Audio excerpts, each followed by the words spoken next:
Na banca de estudo, aprovação. Oi, gente, bem-vindos a mais uma aula de biologia.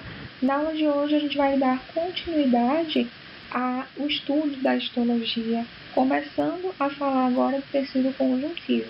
Então, paramos epitelial, aula passada, agora será com o tecido conjuntivo. E quais são as características do tecido conjuntivo? Ele apresenta uma grande quantidade de matriz extracelular.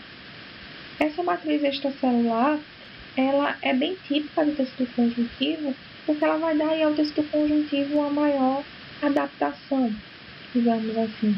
E do que é formada essa matriz extracelular? Ela é dividida em duas partes. A parte líquida, que é a substância fundamental amorfa, e a parte das suas fibras, a fibra colágena, elástica e reticular, que a gente vai falar daqui a pouquinho.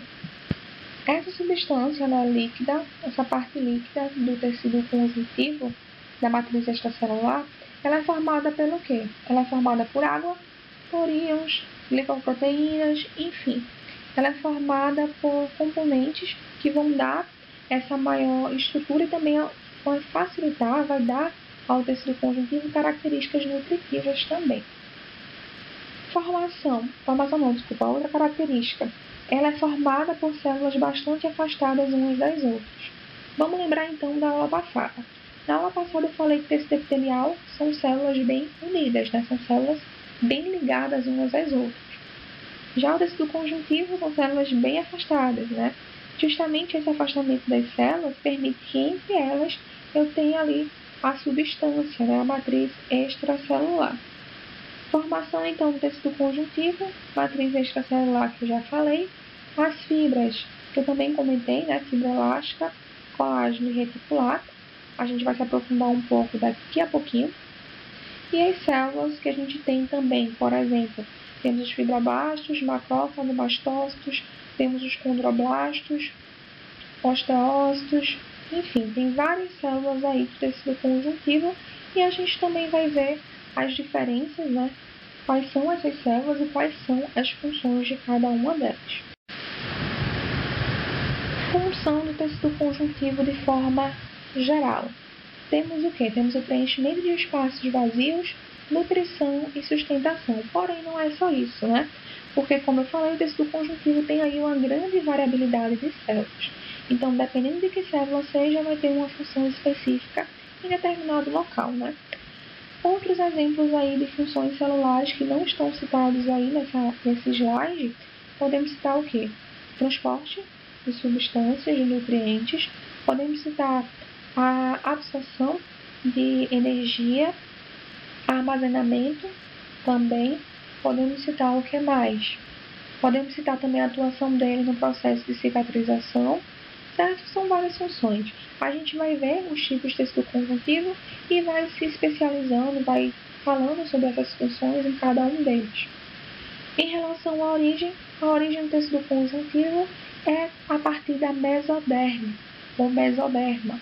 Vai encontrar das duas formas.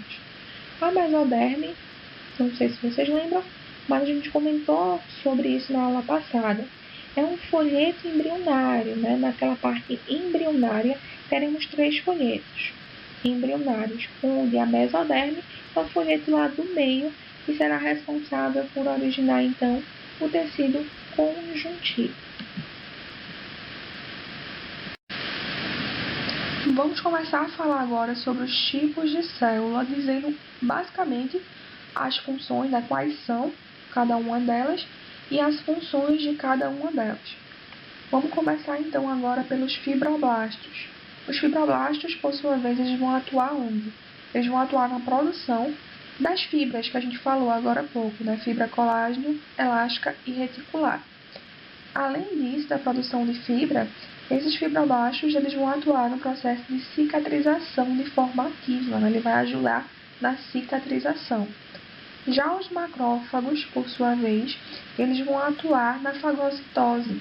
Nessa fagocitose, os macrófagos, no caso, eles vão atuar em agentes invasores. Quando algum agente invasor entra no corpo, por exemplo, através de um corte, os macrófagos vão lá e vão destruir possíveis agentes invasores. E Além disso, né, além de ele destruir, de fagocitar, ele vai alertar o sistema imunológico que tem algum agente invasor ali. Os mastócitos, por sua vez, eles vão atuar onde? Eles vão atuar na participação de processos alérgicos. Então, sempre que tiver um processo alérgico, os mastócitos estarão ali presentes e também no processo de coagulação, para evitar uma coagulação, né, anticoagulante. Já os plasmócitos, eles vão atuar no processo de anticorpo, né, na produção de anticorpo através da produção de células, como, por exemplo, a imunoglobulina.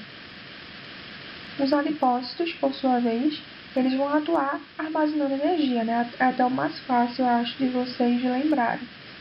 Porque é só lembrar do tecido adiposo, né? Para formar o tecido adiposo, eu preciso dos adipócitos. E esses adipócitos, eles atuam justamente armazenando gordura, né? Armazenando energia. Já as células mesenquimáticas, elas estão ali presentes no tecido conjuntivo frouxo e em cápsulas e vão envolver cartilagens, ossos e órgãos hematopoéticos.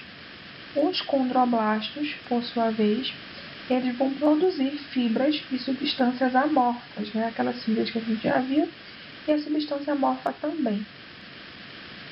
Já os osteoblastos, por sua vez, eles vão produzir aí, né, as fibras e substâncias amorfas, e os osteoclastos, eles vão atuar no processo de degradação da matriz óssea, no processo de reciclagem.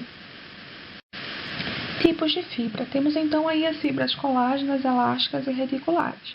Nessa imagem abaixo, nós temos a representação microscópica, né? Tem lá o microscópio, pegou essa lâmina com uma amostra do tecido e nessa lâmina tem aí a representação, né? Tiraram foto dela e colocou aí nessa imagem. Essa imagem eu peguei lá do Google, tá? Vamos começar então a falar sobre a primeira fibra que está aí representada na imagem, que é a fibra colágeno. A fibra colágeno, ela é a mais encontrada no nosso corpo, é a mais abundante no nosso corpo. E ela é formada justamente por uma proteína que dá nome a essa fibra, que é a proteína colágeno. Essa proteína colágeno, ela vai dar uma certa firmeza à nossa pele e ela é encontrada, né, com um tipo de fibra justamente ali sob a derme.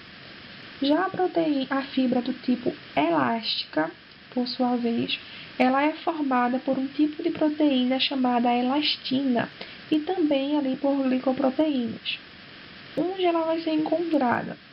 Ela vai ser encontrada no nosso corpo em tendões e em vasos sanguíneos. Já as fibras reticulares, a última aí representada na imagem, elas são formadas por um outro tipo de colágeno, né, diferente das fibras colágenas, e elas vão se ramificar, formando tranças que ligam os tecidos conjuntivos a outros. Basicamente, elas vão formar redes em torno dos músculos e ao redor de órgãos, como o rim e fígado, né? Além disso, dessa localização, ela também vai formar aí o arcabouço dos órgãos hematopoéticos. Bom, essa imagem aí nós temos a representação, né, um esquema das fibras do tecido conjuntivo, em que temos aí em vermelho a representação, tá, das fibras reticulares, aí em um verde, né, meio azulado, as fibras elásticas, e em uma cor rosada temos aí as fibras do tipo colágeno. Essa é uma representação diferente daquela lá da imagem anterior. Tipos de tecido conjuntivo. A gente já falou em relação ao tecido conjuntivo, a sua formação, que é o tipo de célula que a gente encontra em cada um deles e a função de cada uma dessas células, né, principal. Falamos sobre os tipos de fibra e a função principal dos tipos de fibra e falamos também sobre o que? Sobre a matriz extracelular, tá? Então falamos sobre a formação do tecido conjuntivo em si, de forma mais geralzona.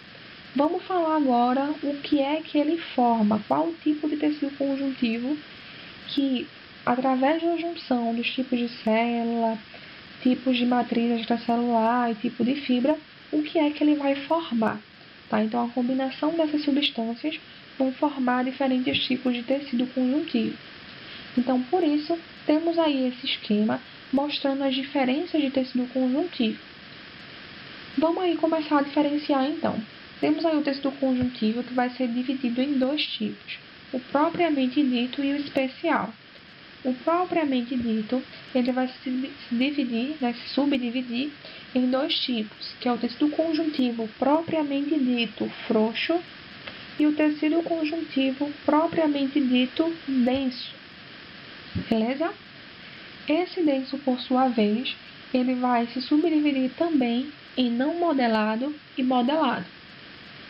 Ok? Esses são os propriamente ditos. Vamos falar agora do tecido conjuntivo especial. Temos então o tecido conjuntivo especial cartilaginoso, tecido conjuntivo especial ósseo, tecido conjuntivo especial adiposo e tecido conjuntivo especial sanguíneo. Ok? Então aqui é só para vocês se situarem do que eu estou falando. Vamos começar a falar agora sobre os propriamente ditos. O tecido conjuntivo propriamente dito, ele se caracteriza por preencher os espaços não ocupados por outros tecidos do corpo, sendo elemento importante na conexão entre os demais tecidos, dando-lhe sustentação e conjunto. Ele vai se dividir, então, em frouxo e denso, modelado e não modelado, como a gente acabou de ver naquele esquema. O tecido conjuntivo frouxo, ele apresenta uma particularidade importante que a gente já falou na aula passada de epitelial. Eu não sei se vocês lembram, mas na aula passada eu comentei que existe um tipo de tecido conjuntivo que vai nutrir o epitelial. Porque o epitelial, a gente comentou que ele não apresenta ali vasos sanguíneos. E por ele não apresentar vasos sanguíneos em sua estrutura, ele não tem como trocar nutrientes só ele, por ele. Então, ele vai precisar de um outro componente, que é justamente o tecido conjuntivo frouxo, que vai auxiliar o tecido epitelial a fazer as suas trocas e obter aí os seus nutrientes. Então, o tecido conjuntivo frouxo, de certa forma, a gente comentou na aula passada, só que agora a gente vai entender quais são as características desse tipo de tecido conjuntivo denominado frouxo. Ele vai estar presente onde? Vai estar presente no nosso corpo em espaços, por exemplo, aí, entre tecidos e órgãos. Ele vai ter uma importância fundamental no processo de nutrição, como a gente acabou de falar, e também vai atuar em um processo de apoio em relação às células epiteliais. Outra característica também importante é que ele apresenta, no caso do tecido conjuntivo frouxo, uma envoltura, ele vai envolver aí desde os tecidos musculares, vasos sanguíneos, e vão participar também do processo de cicatrização, justamente devido à célula, devido aos fibroblastos. Eles vão atuar na participação na estrutura de muitos órgãos e desempenhar esse papel importante na cicatrização. Os fibroblastos, a gente comentou que eles atuam na fabricação de fibras. Que fibras são essas? Só para vocês estão atentos na aula. Fibra colágena, elástica e reticulares. Vamos lembrar aí. Então, nesse tipo de tecido conjuntivo frouxo, ele é constituído por três componentes principais, que é justamente as células de vários tipos, três tipos de fibra, colágeno, elástica e reticular, e a sua matriz lá encontrada extracelular, essa matriz extracelular. Nessa imagem aí, nós temos a representação do tecido conjuntivo frouxo localizado no estômago. Nós falamos então que o tecido conjuntivo ele se difere também em denso, modelado e não modelado. A gente vai começar a falar agora do tipo de tecido conjuntivo denso não modelado. Ele tem esse nome não modelado justamente porque a forma dele não tem uma certa definição.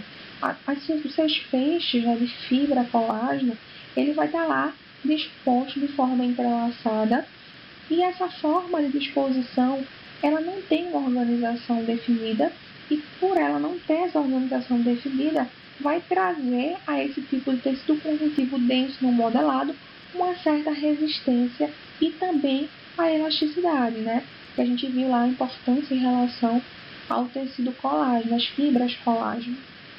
Além disso, esse tipo de tecido conjuntivo ele vai ser responsável por formar as cápsulas envolvidas de diversos órgãos internos. E, além de auxiliar nesse processo de revestimento, ele vai atuar também na formação de um órgão que a gente comentou, que é justamente a pele. A pele ela é formada justamente por um tecido epitelial e por um tecido conjuntivo. Ok? Esse a gente já viu lá em tecido epitelial. Então, o tecido conjuntivo que vai atuar formando a pele é justamente o tecido conjuntivo denso não modelado. Ele forma quem na pele? A derme. Ok? Então, o tecido conjuntivo denso não modelado formará a derme.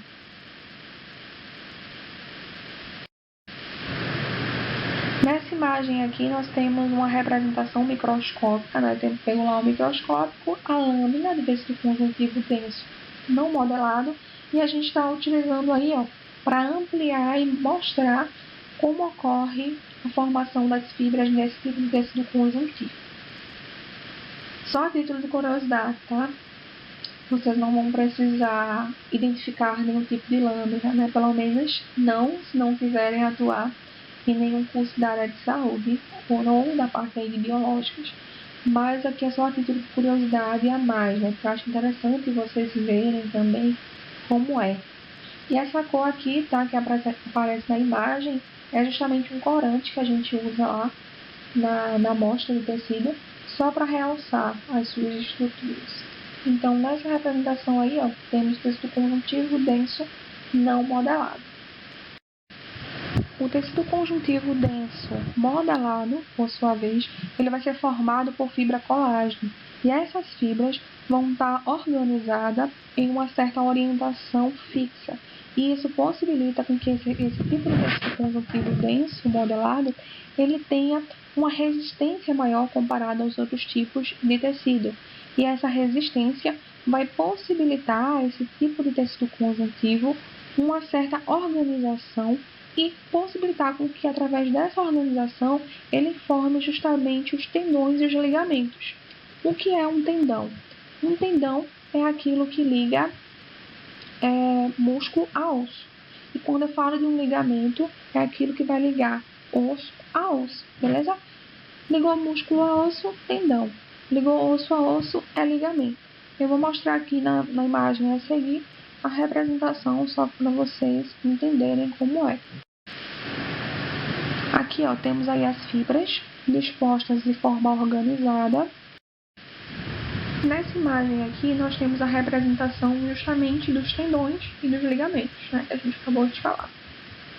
Então, vamos começar então pelos tendões, tá? Nessa imagem superior esquerda da tela de vocês, nós temos o que aí? Temos a representação dos músculos, dos tendões e dos ossos localizados na parte inferior da nossa perna, né, popularmente falando. Então, temos aí o pé e a parte inferior. O que vai acontecer aí? Nós temos aí os músculos, os tendões e os ossos mostrados aí na imagem, onde eu falei para vocês que o tendão vai fazer o quê? Vai ligar músculo a ossos. Isso aí a gente acabou de falar. Vamos relembrar uma coisa que eu falei para vocês também. Eu falei para vocês que para que eu tenha movimento, eu preciso de quê? Eu preciso de músculo, beleza? Músculo eu tenho que ter lá o deslizamento da actina sobre a miosina, isso que a gente vai falar em umas próximas aulas ainda. Mas para que eu tenha movimento, eu preciso que o músculo atue, né? Deslizando lá as suas fibras. E, além do músculo, eu preciso de quem? Eu preciso do osso. Quando eu tenho o osso ligado ao músculo, eu tenho então a movimentação. E para que eu tenha essa ligação, quem vai atuar ligando é justamente aí os tendões.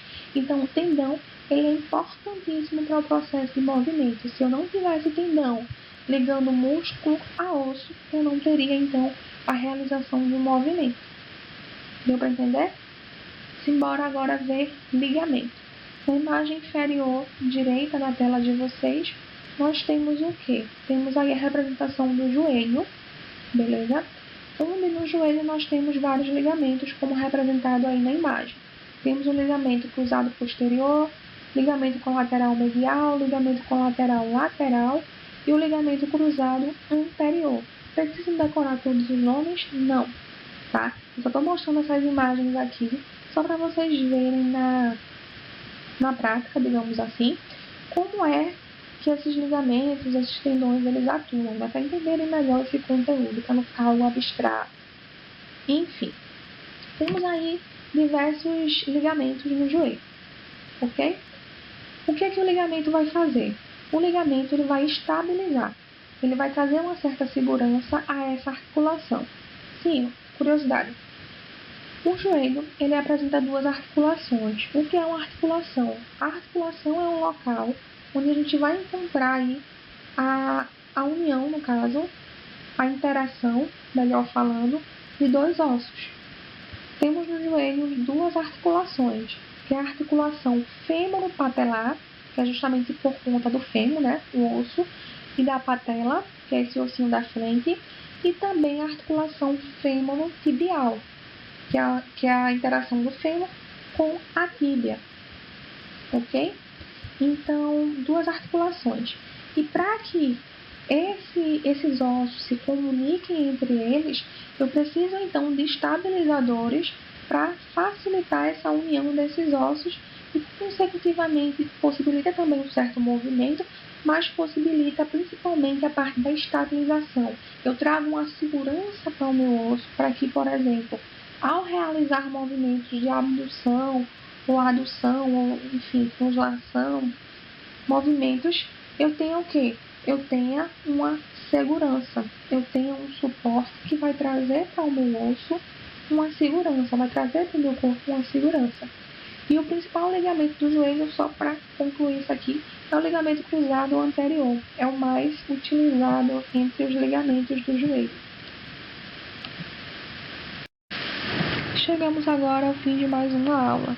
Na aula do tecido conjuntivo eu preferi dividir em duas, porque senão o conteúdo ia ficar muito grande e ia ficar chato a aula para vocês.